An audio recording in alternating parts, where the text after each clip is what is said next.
Everyone, আসসালামু আলাইকুম। Welcome to my another daily vlog. আজকে খুব সকাল সকাল ঘুম থেকে উঠেছি, যদিও আমার শিডিউলের তুলনায় উঠতে একটু লেটই হয়ে গিয়েছে। যাই হোক, সকাল 9:10 ঘুম থেকে উঠে তাড়াতাড়ি করে ব্রেকফাস্ট কমপ্লিট করে রেডি হয়ে এখন আমি বের হয়ে পড়েছি। সকাল 10টার সময় আমার এক্সাম আছে, and there I have meet Miha after so many days. কবে আমরা এইচএসসি এক্সাম শেষ করেছি, আর এইচএসসির পর আজকেই কিন্তু প্রথমবারের মতো আমরা কোনো এক্সাম দিতে এসেছি। আলহামদুলিল্লাহ, এক্সাম ভালো হয়েছে আমাদের।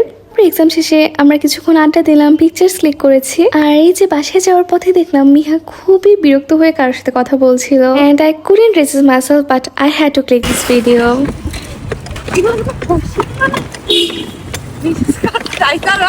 এক্সাম শেষ করে আমার বাসায় আসতে আসতে প্রায় দুপুর 2টা বেজে যায়। আজকে বাইরে যেমন রোদ উঠেছে, তেমন কিন্তু প্রচন্ড পরিমাণে গরম পড়েছে। বাসায় এসে চকলেট মিল্ক খেয়ে আমি শাওয়ার অ্যান্ড প্রেয়ার কমপ্লিট করে নিয়েছি। আজকে লাঞ্চে কিন্তু মামুনি সব আমার পছন্দের আইটেমগুলো রান্না করেছিল। এই যে আমার খুবই পছন্দের পাঙ্গাস মাছ, সেই সঙ্গে ছিল লাউ দিয়ে মাসকলাইয়ের ডাল। দো ভেজিটেবল জিনিসটা আমি একদমই পছন্দ করি না, যতটুকু যা খাওয়া হয় শুধুমাত্রই সুস্থ থাকার জন্য। But here comes the only one thing that I actually like to have. সব পছন্দের খাবার দিয়ে আজকের লাঞ্চটা খুব ভালো মতো করেছি আলহামদুলিল্লাহ। আর তারপর লাঞ্চের পর কিছুক্ষণ রেস্ট নিয়ে একবারে আসরের নামাজ কমপ্লিট করে আমি পড়তে বসেছিলাম। অ্যান্ড কি বলবো তোমাদের দুঃখের কথা, পড়তে বসার মাত্র 5 মিনিটের মধ্যে আমাদের এরিয়াতে লোডশেডিং হয়ে যায়। এত গরম, তার মধ্যে যদি আবার কারেন্ট না থাকে কিভাবে পড়বো বলো তো। মনের কষ্টে বারান্দায় গিয়ে গাছের সুন্দর সুন্দর ফুলগুলো দেখছিলাম। সুন্দর আকাশে সুন্দর ভিউ দেখতে দেখতে মাত্র 10 মিনিটের মধ্যে আবার কারেন্ট চলে আসে আলহামদুলিল্লাহ। অ্যান্ড দেন আমি পড়তে বসে যাই, and it was for 1 hour. মাগরিবের নামাজ কমপ্লিট করে বাসায় কিছু কাজে মামুনিকে হেল্প করছিলাম। আমি মামুনির কাজে হেল্প করি, আর আমার ভাই কি করে দেখবে, এই যে দেখো বেলুনের মধ্যে পানি ভরে কোনো কিছু একটা দুষ্টুমি করার ট্রাই করছে। যদিও মাশাআল্লাহ আমার ভাই কিন্তু খুব বেশি একটা দুষ্টুমি করে না, ও ভালোই শান্তশিষ্ট, কিন্তু মাঝে মধ্যে কি যে হয় আর এইরকম দুষ্টুমি করতে থাকে।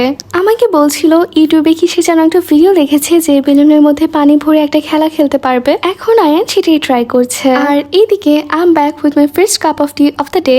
সকালে তো কোনো মতে আমি ব্রেকফাস্ট করে এক্সাম দিতে চলে গিয়েছিলাম, আর তারপর বাসায় আসার পর আসলে আর সময় হয়ে ওঠেনি চা খাওয়ার জন্য। ইটস অবভিয়াসলি গুড থিং যে ধীরে ধীরে আমার চায়ের প্রতি অ্যাডিকশনটা কমে যাচ্ছে। চা খেতে খেতে আমি একটা ওয়েব সিরিজ দেখছিলাম। ঠিক ওয়েব সিরিজ দেখছি বললেও ভুল হবে, লং টাইম বসে সম্পূর্ণ ওয়েব সিরিজ দেখা তো এখন আসলে আমার পক্ষে সম্ভব না, সেই সময়টাও হয়ে উঠছে না।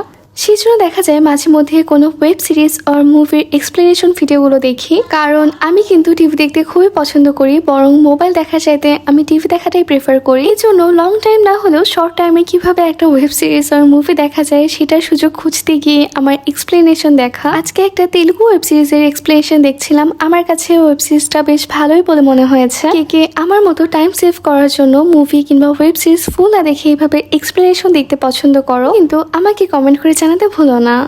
তারপরে আবার সন্ধ্যা 7:30টার সময় পড়তে বসেছিলাম, আর পড়া শেষ করেছি 10টার সময়। যদিও এর মাঝে আমি ব্রেক নিয়েছিলাম, snacks break, prayer break. Snacks ব্রেকে আমি একদমই শর্টকাট সসেস দিয়ে একটা স্যান্ডউইচ মেক করতে ট্রাই করছি। বাসায় আসলে নিজে আবোল তাবোল এভাবে এলোমেলো রেসিপি ট্রাই করতে আমার খুবই ভালো লাগে, আর দেখা যায় আলহামদুলিল্লাহ আমার আবোল তাবোল রেসিপিগুলোর টেস্টও অনেক ভালো হচ্ছে। তারপরে আবার পড়তে বসেছিলাম, যদিও আমার কোনো ডিটেল ক্লিপস নেওয়া হয়নি। বারান্দায় যেতেই দেখলাম গুড়ি গুড়ি বৃষ্টি পড়ছিল। যেহেতু নাইট টাইম ছিল, এই জন্য হয়তোবা ভিডিওতে রেইনিংটা ক্লিয়ারলি বোঝা যাচ্ছে না। আজকে ডিনারে অ্যাকচুয়ালি ভাত খেতে ইচ্ছা করছিল না, ভাবলাম অন্য কিছু মেক করে নেওয়া যাক। সেই জন্যই আমি আমার শর্টকাট ইজি বিজি পাস্তা রান্না করতে চলে এসেছি। যেহেতু এই পাস্তার রেসিপি তোমাদের সঙ্গে বহুবার ভিডিওতে শেয়ার করা হয়েছে, এই জন্য আজকে আর কিছুই শেয়ার করছি না, তাহলে তোমরা বকা দেবো আমাকে। তবুও যদি তোমরা কেউ পাস্তার রেসিপিটা দেখতে চাও, তাহলে তোমরা আমার প্রিভিয়াস ব্লগগুলো একটু চেক করে নিও। আমি কিন্তু অলরেডি বেশ কয়েকবার আমার pasta recipe details blog share করেছি।